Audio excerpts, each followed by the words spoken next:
Alors, je voudrais parler du programme du gouvernement. Madame, ceux qui sont à Rutshuru, à Massissi, à Minembwe et ailleurs, qui vous ont suivi, ils n'ont pas cru que ce pays est en guerre. Parce que si on ne parle pas du Rwanda ici, on ne parle pas de Kagame ici, c'est que nous avons un seul œil. Mais si on en a deux, c'est la première solution à résoudre. Mettre fin à la guerre, la gagner et au besoin fermer les frontières avec ce pays.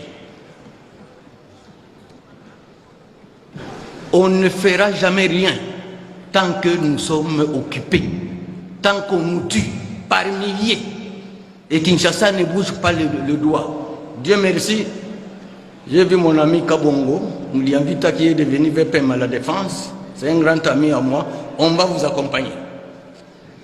On va vous accompagner. Donc, nous voulons que la guerre soit considérée par notre gouvernement comme la priorité des priorités. La sécurisation du territoire national. Nous voulons que les militaires au front aient un traitement spécial. Sans motivation, ils ne feront pas de guerre. Où est l'argent du cobalt? Où est l'argent du cuivre? Au village, honorable président, quand on connaît déjà les sorciers, ils deviennent vulnérables. Alors les gens ne savent pas quel est le sorcier de notre pays. C'est l'Union européenne. C'est l'Union européenne.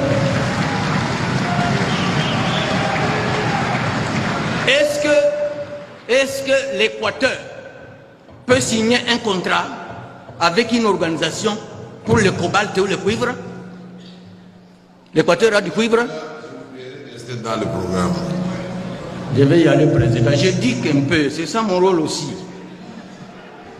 Donc l'Équateur ne peut pas signer un contrat du cuivre ou du cobalt. Le Kivu ne peut pas signer un contrat pour le caoutchouc. Comment l'Union européenne signe avec le Rwanda, qui ne produit que le café et le thé pour l'exploitation des minéraux? Et nous nous taisons, comme si c'était un fait banal, anodin. Madame la Première ministre, apaisez-vous. La grand-mère vous sécurise. Mais je voulais dire que nous devons quand même prendre certaines mesures draconiennes contre le Rwanda. Moi, je suis sous sanction de l'Union européenne. Moi, j'ai pris ça comme un acte d'héroïsme. Ce n'est pas un handicap.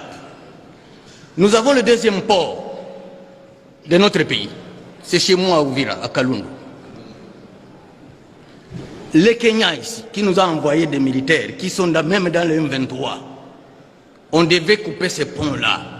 On devait se rattacher à l'océan Indien à partir de Dar es Salaam.